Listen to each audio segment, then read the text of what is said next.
We have people coming in from everywhere. Canada, Ohio, North Carolina. Oh, from Russia. It's so fun to see where everyone is coming from.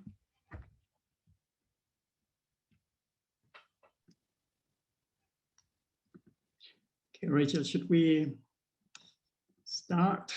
Yeah, let's get cracking. And so, I'll just introduce everyone and we'll get going. So welcome. We're so glad that you all are here. This is our second balance event. So the first one was our grand launch. And today we're going to dig more into the first step and really setting a good foundation for using balance with your families at home. So with us, we have from FDF, we have Dr. Kelsey Ruppel, Dr. Gregory Hanley, and Shanna Rodriguez, and she has used balance with families herself, and she's going to be speaking during the Q&A portion. And then from Hi Rasmus, we have Nikolai Hendrickson. He's the CEO and founder. And then I'm Rachel Dowse. I'm just going to be kind of fielding questions and running the show. I'm a BCBA in Nashville, Tennessee with Hi Rasmus. Let's get started. I am going to share in the chat, first of all, some special offers that FTF and Hirasmus are offering to all attendees. And these are to help you get a good start as you use balance with your families. So for Hirasmus, we are offering 50% off for a 3-month subscription. And then with FDF, we have 20% off some online coursework for balance, as well as some hand-holding and a little bit more virtual support, specifically with families. So I'll be sharing that link in the chat. And then as we go through this as well, if you have any questions that pop up, use the Q&A function at the bottom in Zoom, and we will address those kind of as we go. We will have a time of Q&A at the very end. So let's get started. Dr. Hanley, would you like to introduce and tell us a little bit about FTF and who you all are? Sure, you bet. Thank you, Rachel. And FTF is a training and consulting company. We're based out of Worcester, Massachusetts, but we're an international company. We support, as of this date, support families in over 40 different countries. And we are 25 BCBA strongs, most of whom have doctoral degrees and are also behavior analysts. Some of us are current researchers, maybe former researchers, and our mission is just to help people better understand and thereby treat severe problem behavior. But we also support professionals in advancing their understanding of sleep problems and food selectivity. I guess our collective commitment is to safer, more humane, and more socially meaningful outcomes from those safe and humane practices. And so that's what we're generally coaching people on. We provide training, but we then provide the follow-up consultation. Historically, it was on site, but these days we've gotten better at providing those supports via telehealth. Not only do we do assessment treatment of existing problem behavior, but we try to help people with prevention curriculums, one of which is called the Preschool Life Skills Curriculum. One of the folks with us today is Kevin Lazinski, and he was instrumental in developing the Preschool Life Skills program. But we also have a home-based, parent-delivered, BCBA-supported prevention program for problem behavior, and that's called Balance, as many people know. And because of our linkage with Hi Rasmus, it is widely accessible. But it's not just more accessible because of Hi Rasmus, it's more functional because the Hi Rasmus platform provides this opportunity for interaction that Nikolai will obviously get into, that is well beyond the scope of what we had when we first developed this curriculum together, Dr. Ruppel and I. But let's be clear, the main mission of the Balance program is indeed to prevent the development of severe problem behavior for children at risk for developing severe behavior. And those children are often those on the autism spectrum, but there are other disabilities, intellectual disabilities, that puts a risk factor in place for severe behavior, and the balance program is appropriate under those conditions as well. But how do we get to that point? A lot of the mission is to restore balance in the relationship between parent and child. And that seems a little fuzzy to many behavior analysts, but it can be operationally defined and the construct can be understood, and the construct has power. The construct of balance in parent-child relationships has been in psychology for a long time. Anyone who's been around the block a little bit probably remembers Karen Baumrein's work when it came to permissive parenting versus authoritative parenting versus authoritarian parenting. The authoritarian parenting was a little bit about the parent trying to lead a little too much. Permissive parenting might be operation defined as the parent following too much. And then there's that sweet spot, the middle, the Goldilocks effect, as it's called, and that is the authoritative parent, where there's a mixture of leading, there's a mixture of following, there's a time always for warmth.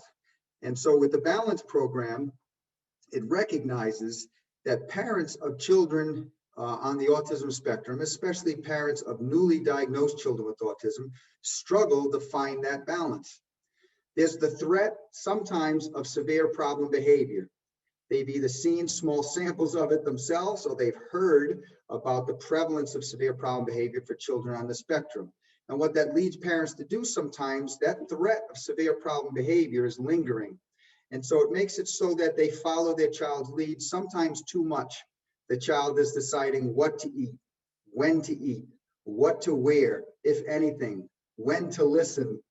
And so we have that kind of movement to an unbalanced relationship. And then on the flip side, we have professionals chirping in the ear of parents saying, take advantage of the teachable moments.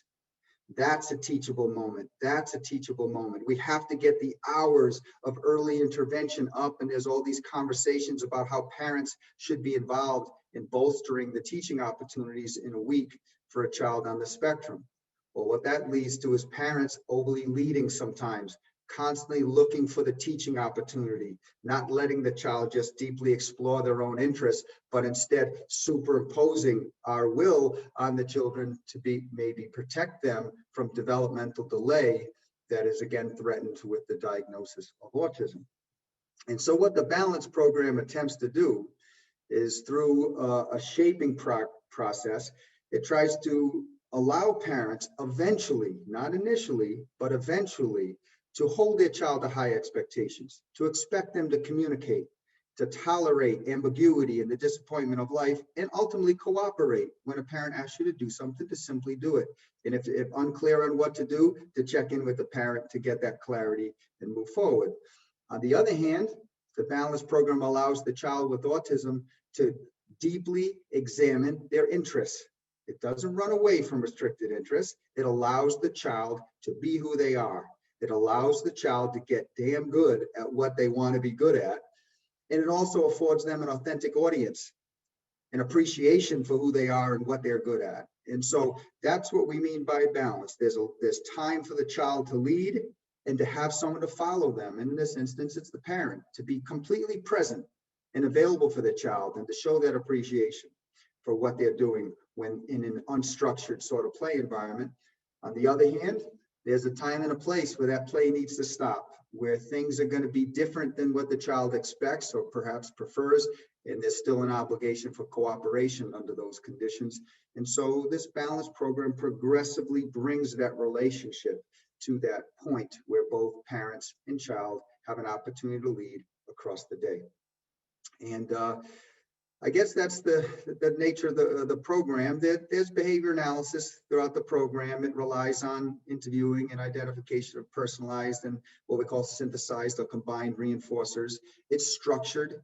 However, it turns into a 24/7 kind of flexible interaction once the balance program is complete. Great. That's a wonderful intro, Greg. Thank you. Thanks, Rachel. Now, Nikolai is going to introduce Hi Rasmus and tell us briefly what Hi Rasmus is and what we do. Thank you so much, Rachel, and thanks, Greg, for the intro to balance as well.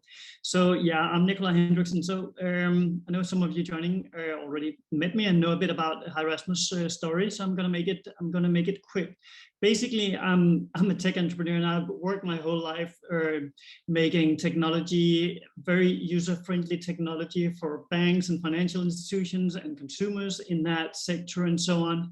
And yeah, that's been fun so far. But I also have a kid, Rasmus, who the company is named after, who's 10 years old now, and he was on the spectrum. And we knew that from he was very, very small. He was nonverbal until age 6 or something like that.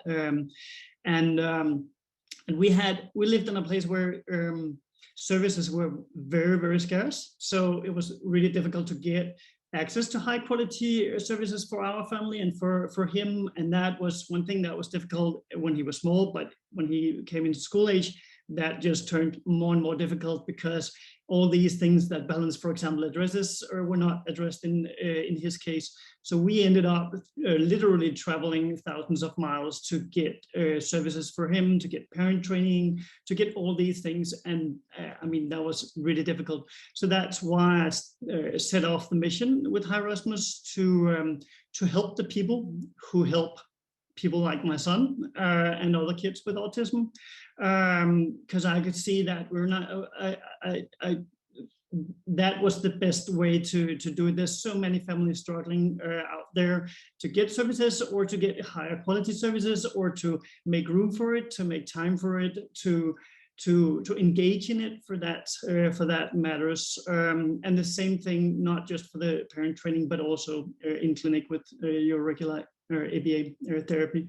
So we built Hi Rasmus as a data collection platform that was telehealth enabled from the very beginning, and then started the collaboration with FTF to apply Balance as one of the first programs that we added to the platform to have really, really high quality parent training content. So rather than just having clinics use Hi Rasmus for their day-to-day data collection, reporting and graphing and so on, we suddenly had a whole new product and a great product to introduce to the families and to help.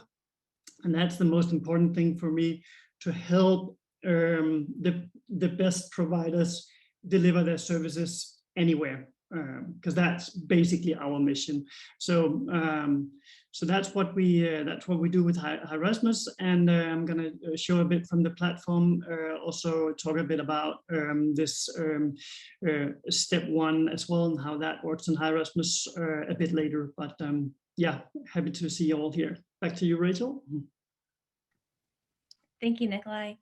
And now I'm going to throw it to Kelsey. I know that Greg talked about the Balance program and kind of introduced that. Is there anything that you would like to add in your role in the Balance program? Sure, I'll just share a couple bits of information. I'm seeing a lot of familiar names in the participants, which is amazing. So this may be information that some of you already have, but I'll keep it brief. So Greg talked a little bit about where Balance comes from and what the overarching mission is. But it practically consists of 10 steps, 10 lessons, which are available through the Hi Rasmus platform.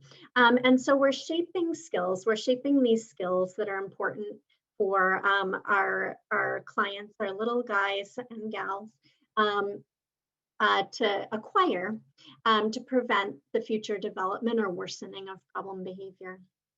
And in terms of who this program is for, it really is a question, not so much of diagnosis and not even really so much of age, although we did have younger kids in mind when we were developing it. But it really is a question of what is the concern right now? And if the concern is that there's some uncooperative behavior, that there's some maybe disruptive but not really dangerous behavior, or we're just considering this learner to be at risk for future development of problem behavior, then those are learners for whom the Balance program is designed. Whereas if you have a learner who already engages in very severe and dangerous problem behavior, then the balance program might not be quite right. It may just not have the intensity that will be needed for that learner to be successful. And in that case, we would probably suggest going a practical functional assessment and skill-based treatment route, which is a similar package of skills. We're working on communication and tolerance and cooperation, but the model is a little bit different, and the way that skills are broken down is a bit different to deliver the intensity and the sort of detail orientedness that may be necessary in those cases. So balance is for our learners who are struggling, families struggling with some uncooperative behavior, maybe some disruptive behavior, or just early learners who may not have these skills of communication, of tolerance, of cooperation, and who may not be experiencing a lot of balance between parent and child-led activity in their lives. Balance is for those families.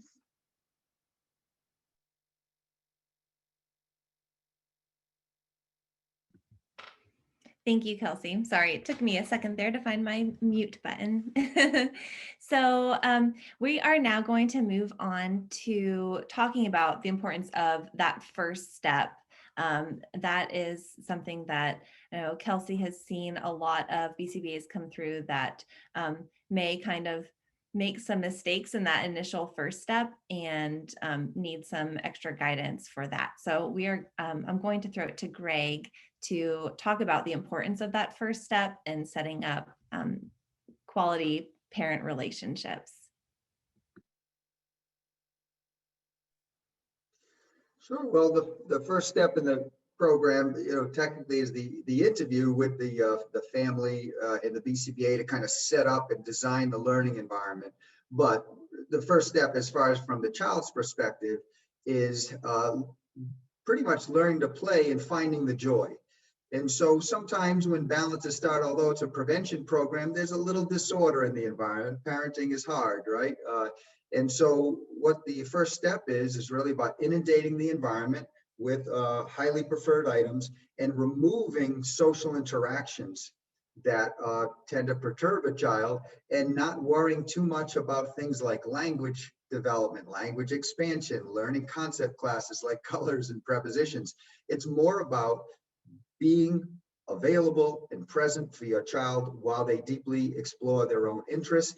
And by so doing, by getting out of the way, getting the teaching out of the way just for a little bit, what often happens is the child engages in some social referencing, some joint initiations, tries to bring the parents in. Maybe we'll see an increase in the type of initiations that the child relies on to be socially interactive with their family.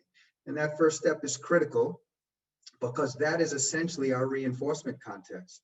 That is the context that the child is going to be well-timed return to in a well-timed manner to strengthen behaviors that precede access to that highly engaging and reinforcing context. And so we have to make sure that that context is stripped free of all aversive interactions, that the child does not want to be anywhere else on earth but within that context. A critical part of the balance program is this fundamental understanding that if you can put it in your hand, it is not sufficiently reinforcing to develop a social skill repertoire. Again, behavior analyst, I'm talking to you. If you can put it in your hand, it is insufficient as reinforcement. Powerful reinforcement involves both positive reinforcers and negative reinforcers. It involves both social reinforcers, tangible reinforcers, and sensory reinforcers. So both's not the right word there, it's the trio. It involves control. It involves being free from attempts to redirect and prompt and guide. All of those things rolled together create a powerfully reinforcing context. And again, that context will be provided to children. Access will be provided eventually contingent upon a progressively developing repertoire of communication, toleration, and cooperation. And so that first step is just so critical to it. And it's not easy. To be clear, parents have had so many mixed messages provided to them about how to play with their child especially about language expansion and whatnot. So it does take some practice. You can't just read this and do this. It's very hard to just be instructed and go do a performance like this. It takes practice. There are many little missteps along the way, and through gentle guidance, we can develop that highly rewarding context from which all the skills will develop. It's the soil from which the skills grow. Thank you, Greg. Now, Kelsey, could you talk to us a little bit about how we go about keeping parents engaged and motivated through this process? I think that is definitely something that a lot of BCBAs have a hard time with, and where sometimes, you know, parent engagement will fall off if they don't feel like they're getting something out of it, or it's just too hard. So could you expound a little bit on that? Yeah, and that's exactly it, Rachel. If families don't feel like they're getting something out of it, that's like the key problem. And so thanks for setting me up so well. um, Here we go. Okay. So exactly as Rachel said, the key here is that the balance program is a parent professional collaborative approach. And so it starts from, and it needs to continue to be, a true collaboration. It's designed to involve parents and behavior analysts or other professionals as partners who each bring to the partnership useful knowledge and really important skills. And so I think it's especially important to emphasize that point because it is a manualized curriculum and we have all of these instructions and suggestions, guidelines for people.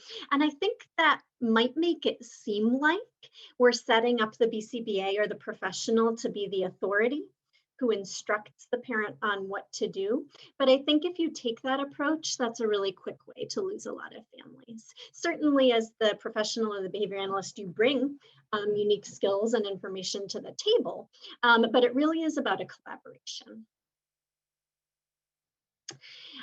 So what's important to recognize is that at every step of the program, every step along the way, there are opportunities for the professional and the parent, and when appropriate, the child too, to collaborate, select targets, and to identify teaching contexts and activities that align with the family's priorities and values. And we really think that taking that approach is a key to securing parent engagement and maintaining momentum and engagement throughout the program. You have to be meeting the family's needs.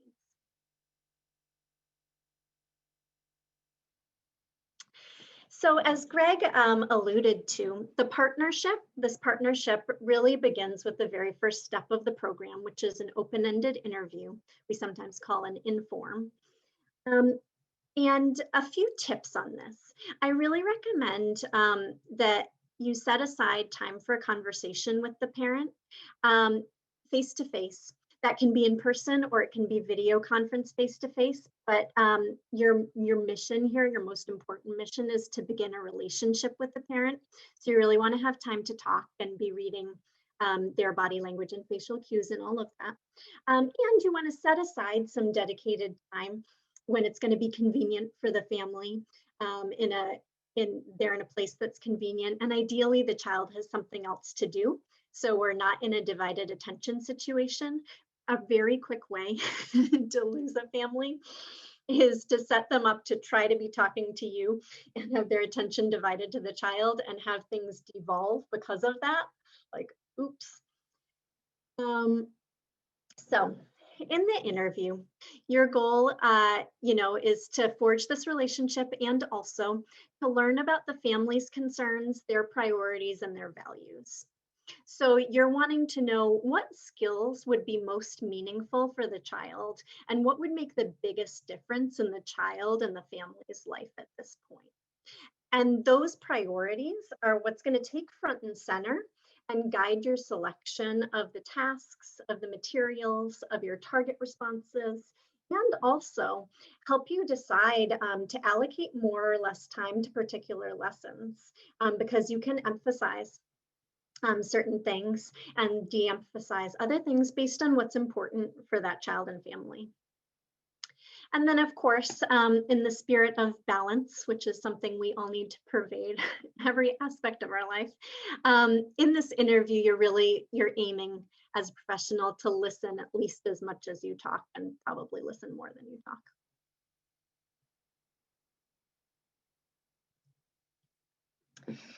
So this consistent communication remains key throughout, and tailoring the program to the family's priorities is important throughout, and remaining flexible is important throughout, because we see very often that at the beginning, it may be hard for a family to even decide what would be most important to them or what their goals are, especially if they're feeling in a place where they just haven't made a lot of headway in a while.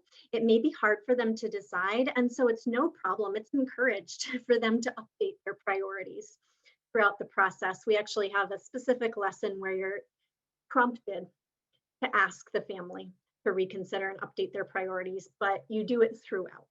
So communication is key to make sure that we're still hitting the family priorities.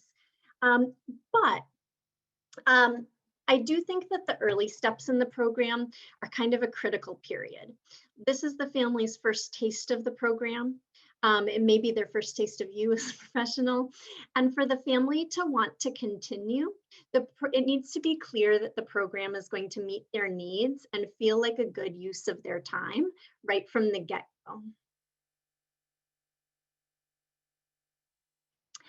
So my advice to folks just diving into the balance program is this. We have an online course. You should take the online course so you get the information about the background, rationale, process, and all of the options at each step.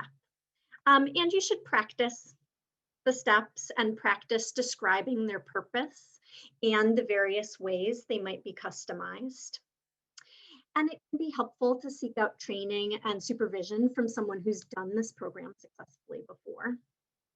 And I would also really spend some time chewing on the first few steps of the program, really thinking through, okay, what are the personalized objectives for the parent and child, this parent and child? We suggest some, but does that make sense? Is that exactly what it needs to look like for this family? How can you set this family up for success, knowing what you already know about the family? How will you discuss with this family the importance of child-led playtime? Because that's the first lesson. And so this is your critical period to show the family that this is a meaningful and relevant use of time. And as Greg noted, the child-led play context is our reinforcer going forward. So it's important that we have a good one. But it's also important that you be able to convey to families what the purpose is there and what we're sort of working towards in this child-led play interval, because we are working towards specific child and parent behaviors in that time. So the first few steps are your opportunity to show the family the value of the program. And the best way to do that from our perspective is to meet the family's individual needs early and often. And that is one thing that's just so great about the Hi Rasmus platform. It makes it easy to go in and edit the plan that's written in there. You can edit the plan, the rationale, the objectives, and then those custom instructions get shared with all team members. It's also easy to share videos and send notes and comments. And family engagement is really sustained when the professional is giving meaningful feedback and in turn being responsive to the parents' feedback and using that feedback to refine and craft an even more meaningful program with and for that family.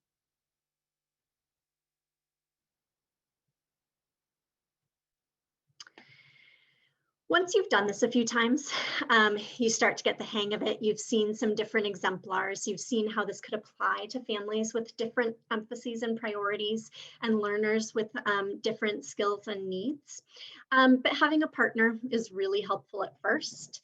One thing we offer through FTF is virtual workshops focused on helping professionals come up with ideas for customizing the program and for meeting families' unique needs. And we do have one coming up next Friday, a week from today. So that's all I've got. Thank you so much for coming. And I really look forward to hearing about your partnerships with families in the future. Thank you so much, Kelsey. I love the PowerPoint. It really helped keep everything organized. And I love seeing how everything is laid out. I love the Balance program because it is so straightforward in that you really do walk the BCBA through it, but there is that flexibility to really make it personal and like valid for the families that we're using it with. So thank you.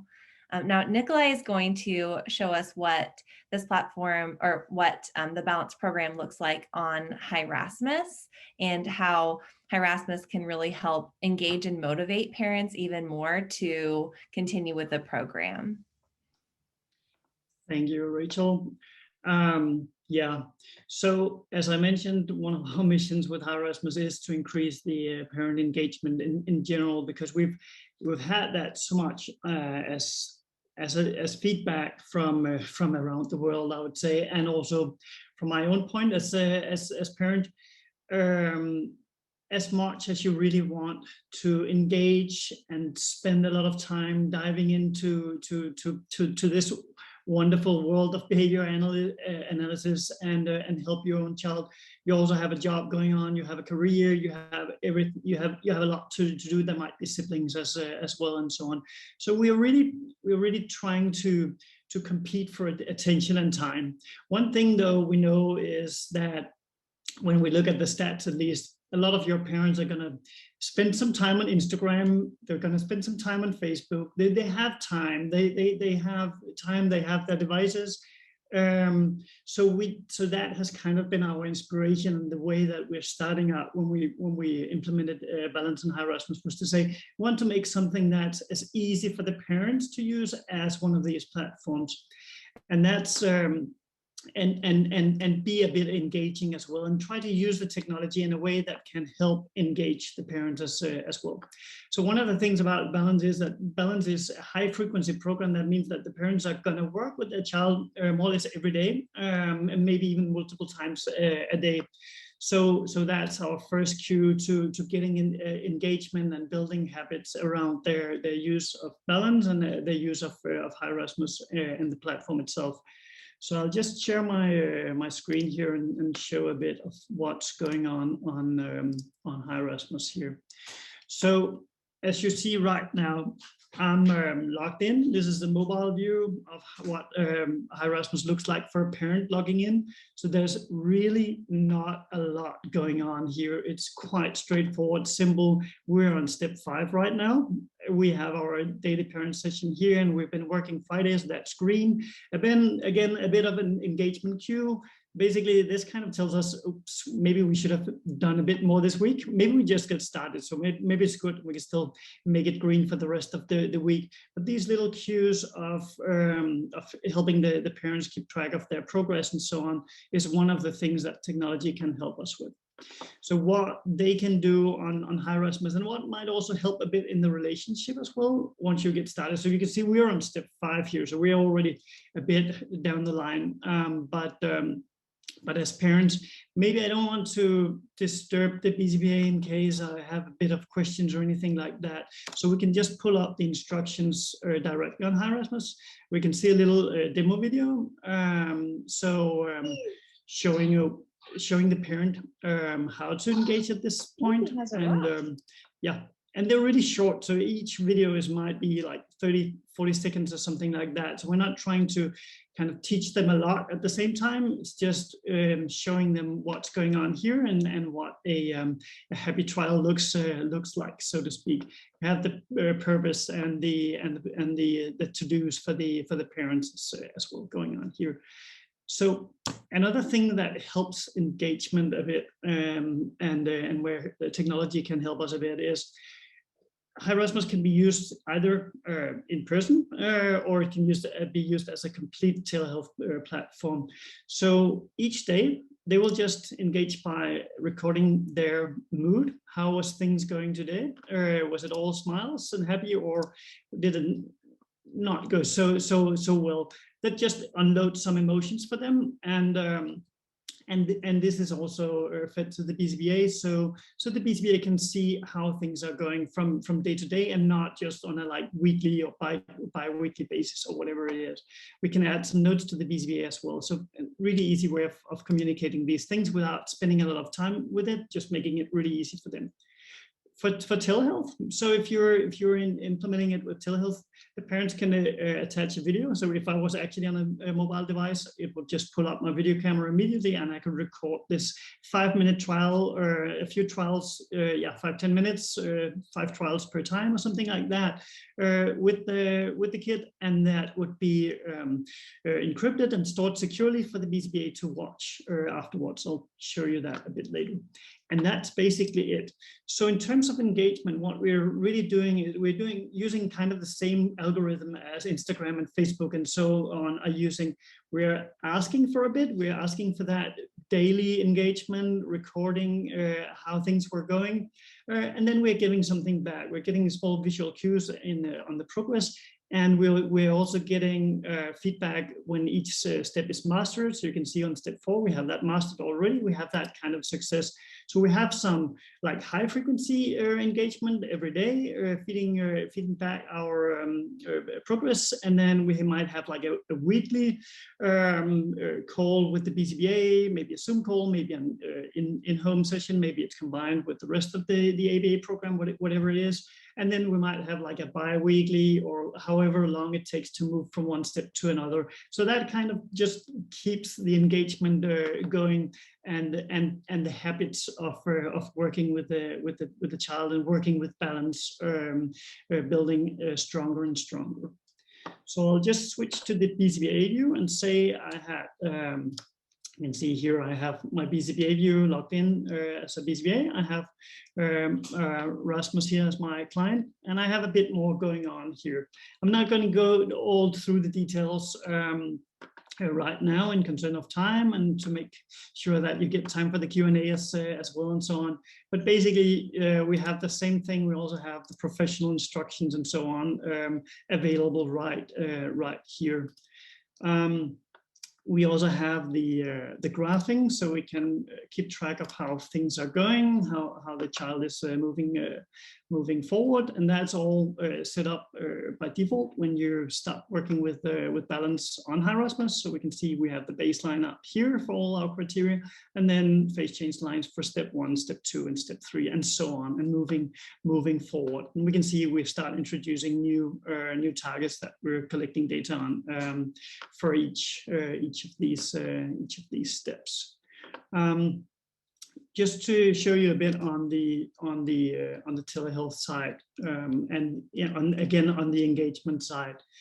For our little sessions here, say we had, I could just go back and be the parent and just quickly record and say, oh, today was going really good. We had all smiles. I would save that, and I could have attached a video. I didn't this time. But that will immediately appear at the BCBA view over here. Switch back to the BCBA now, and you can see we had a really positive daily parent session. That's all good. No reason to do a lot with that right now. Maybe we'll reach out and say, great job, good to see it, that you guys are all happy with this. But on this one down here, on the daily parent session, for example, we can see there's a little video down here. That means the parents recorded a video of the session. And we could go in and supervise that session, do our data collection completely asynchronously. So we have all the data targets that the balance program is for step 5 in this case, recording data on. And that would be the same for each of the steps. There's a few less on step 1 and so on, but it'll be all here. You don't have to set anything up or anything like that. So I have the video. Now I've actually cheated a bit because this is actually a video of my own son doing SPT. So it's not actually balance. It's not actually step 5, but there are a few similarities anyway. So I'll just use it for showing data collection here. So So in this case, I have this session going on. There's some time. Again, this is the same with the engagement. So Rasmus is playing iPad at this point. His RPT in this case is just being available, showing interest, but not being intrusive in any way. And that would be the same as balancing at this point. We could just say, okay, I'll just skip a bit forward. I know that there's something going on a bit later. Oh, sorry, I'll just go a bit back. And then we have our trial. Oh, no, not now. And there was actually a tolerance. That's all good in that way. So we had a perfect trial this time, no emerging problem behavior or anything like that. At all, teaching integrity was good and so on. So this was, of course, I know this is APT, but it's the same thing going on with balance. We're just waiting for the next trial, but because it's asynchronous, we can just skip a bit on and see when are things happening here. So next trial. No, not now. It's going back. I put it here. Okay, stand up. Okay, come between. Okay, sit down. Sit down. And all good. And we could continue that way throughout the session. So basically we could supervise and do the data collection in a very, very short time. And this is just for the asynchronous. And we could feedback some notes for the parents as well, and save that, and that will all be graphed immediately. So that's kind of a quick intro to how Hirasmus works. One thing I just wanted to add here today, because we're especially talking about step one and getting the engagement with the parents and so on, is that for step one, you're just looking for engagement. So it can be, with some of the feedback on how Rasmus has been, it's a bit difficult to do the data collection, because it's normally you would, on the later steps, you'll do it one trial at a time. So going over each of these to-dos for the parents. But at step one, you're just looking for engagement. But what Kelsey was suggesting is that you just use like small intervals instead and do the data collection based on some shorter intervals to see if you have engagement in those, like the engaged child-led play in those small intervals. And correct me if I'm saying something that's not right here, Kelsey, but I think that should be it. so and then yeah, just quickly, last thing about this: when you're moving, when everything is good and the graphs look good, the parents feel confident with the step, then you'll just move them forward. You can see you have a finished step 5, and when we move to step 6, we would just do that. That would automatically open new targets and the next step and so on, and add a phase change line into our graph and everything. So we've really tried to simplify things for both for the parents, but also for the PCBAs in this case. We are introducing live telehealth as well later this month. So right now there's the asynchronous part, as you've seen here, but we're actually introducing live video as well on the platform a bit later this month. I'm really looking forward to that, as that has been one of the major requests as well. And the last thing I just want to add is, because we just recently added new data centers, 3 new data centers actually. So we have data storage in Canada, the US, Europe, and Australia. So you have full compliance no matter if you're in a place, one of these places where you need data to be stored locally. That was it for me this time, I think. Thank you, Nikolai.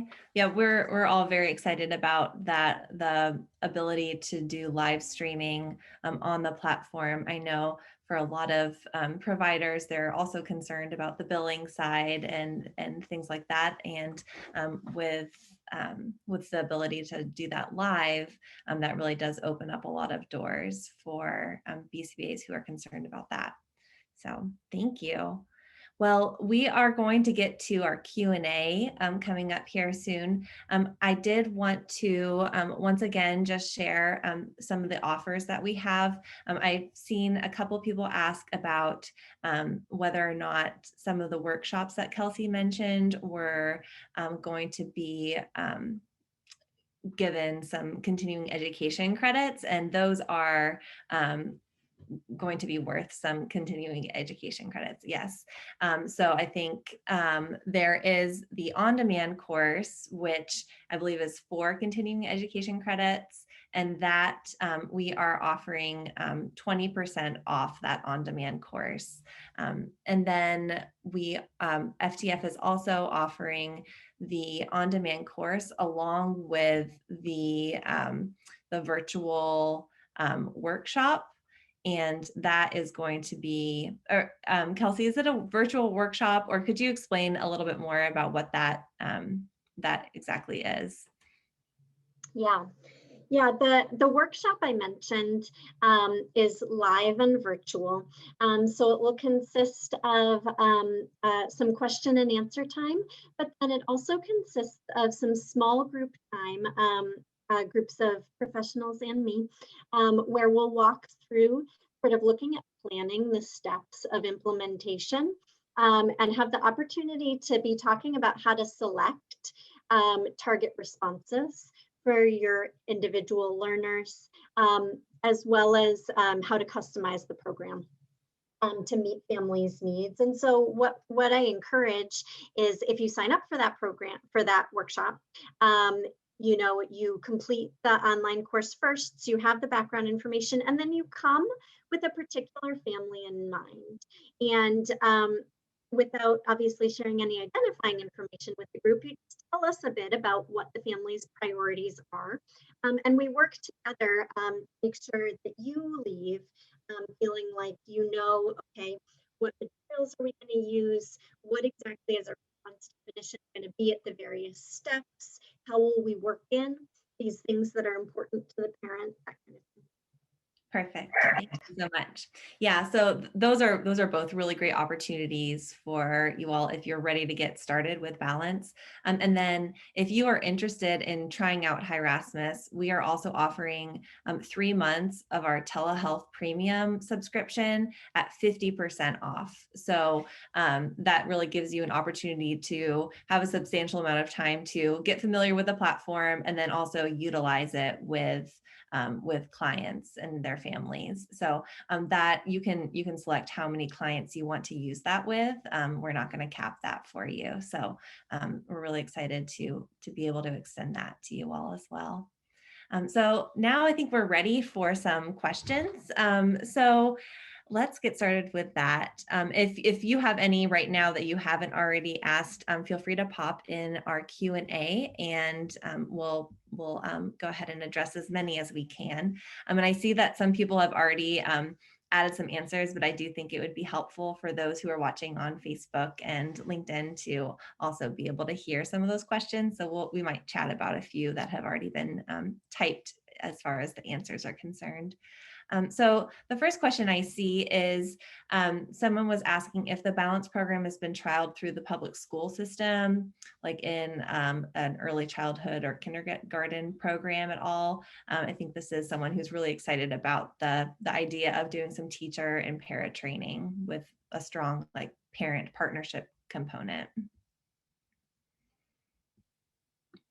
Greg, do you want to answer? You want me to take it? I'll do this one so you can do a harder one. How's that? I'd first like just to say, just real quickly, I promise I'll answer the question. Nikolai, the responsivity of Hi Rasmus groups to the needs of the people using this platform is just amazing. The speed with which you're making these changes and improvements, from the data centers to the ability to do synchronous, and the way you've changed the graph so we see the chaining and everything, it looks tremendous. And I just really admire the way you guys are so nimble and so committed to making this work for professionals and families. It's awesome. So to the question, please understand that Balance is really to be considered if you consider that RTI model, response to intervention. It's basically a tiered system. And in an RTI, or response to intervention model, there's a universal protocol to address problem behavior. And there are many for that, but the one our group works a lot in is called the Preschool Life Skills Program. That's a class-wide way to teach the skills that we would try to teach at Balance. Now, for some children, that dosage and/or the tactics are not sufficient for those skills to be developed. And so eventually they may need more support to develop those skills. They need one-on-one personalized intervention to develop those skills. And that's where balance comes in. So when we talk about public schools, there are a good number of schools, public and otherwise, that use the preschool life skills curriculum as their universal protocol. And then for the children for whom that is not supportive enough, they're starting to use the balance program. So the balance program initial aim was for it to be home-based, parent implemented, BCBA supported. But what we're finding right now is it's sometimes clinic or school-based, educational assistant, paraprofessional, or BCBA implemented as part of a tier 3 intervention. In other words, a one-on-one intervention. And it's often linked to a more of a class-wide approach, sometimes called the preschool life skills program, but certainly not always. But this is in its infancy. We are just starting to support schools connecting this to their RTI system.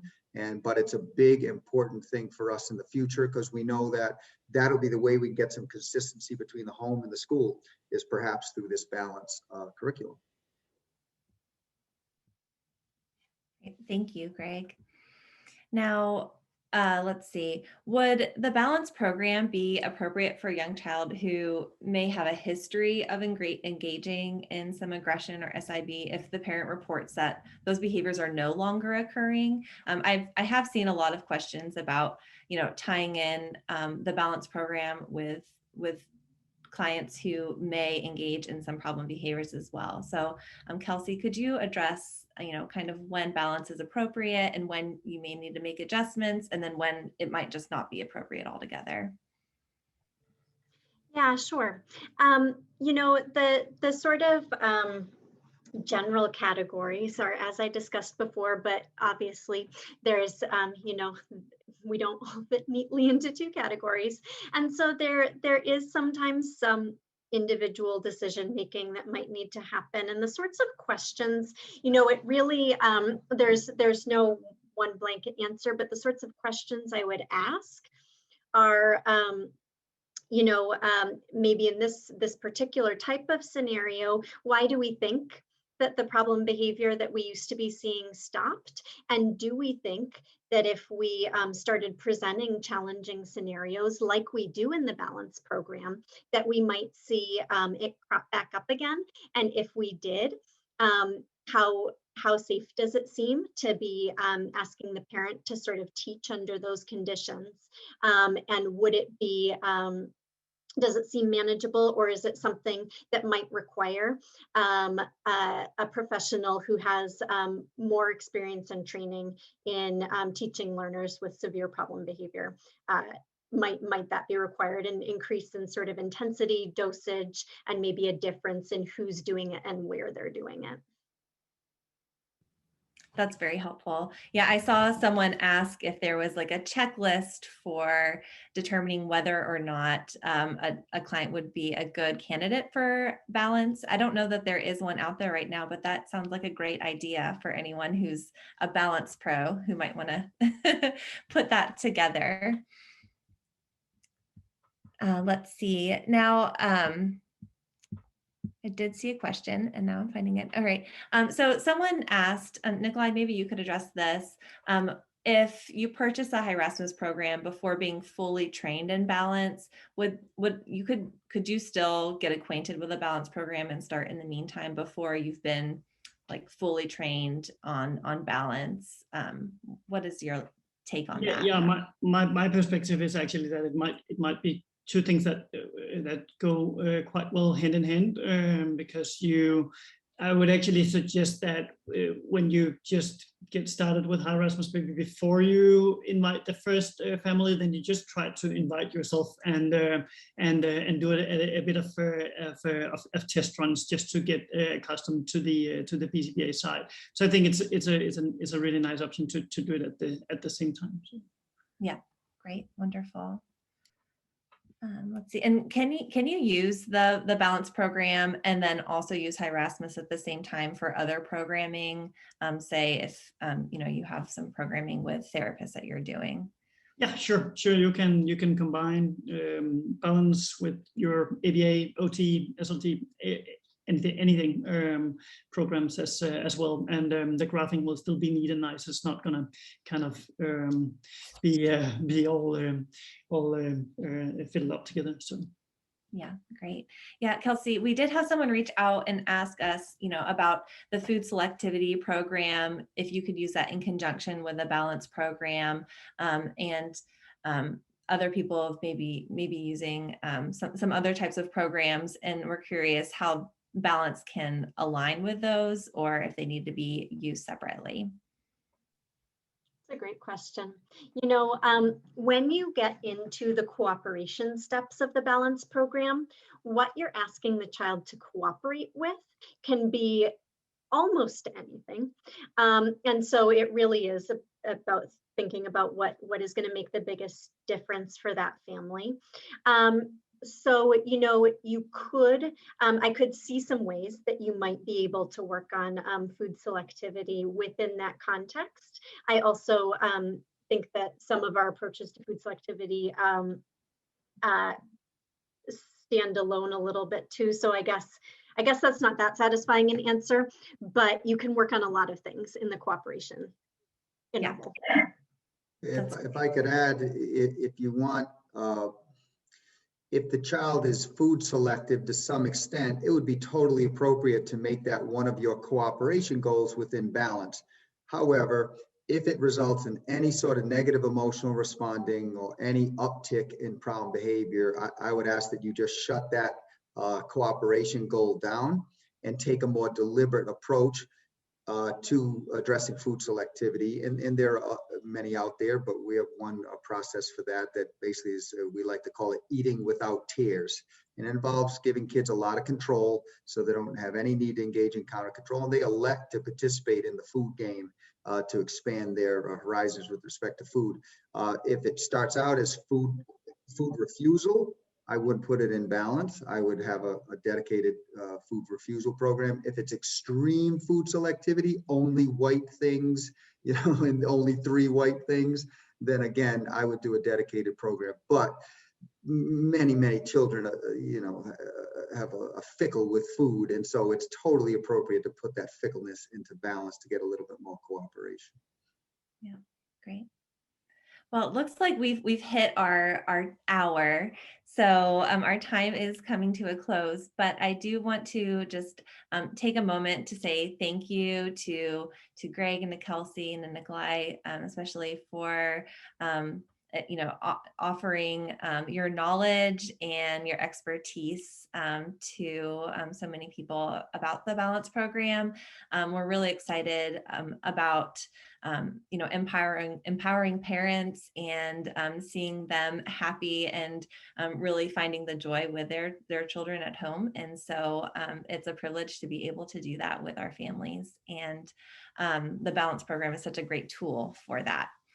So I also want to just take a moment and thank you all for attending and, really look into those offers. I did share a link again, and we'll send an email out to everyone who filled the form out that was interested in this event, and you will also be able to find how to get to those offers there.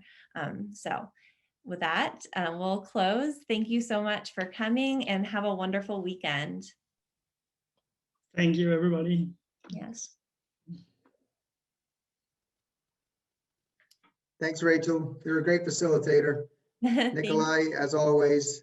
Shanna, I'm sorry we didn't get you to offer your insights. You are so good with balance. I guess we'll have to do this again. Yeah.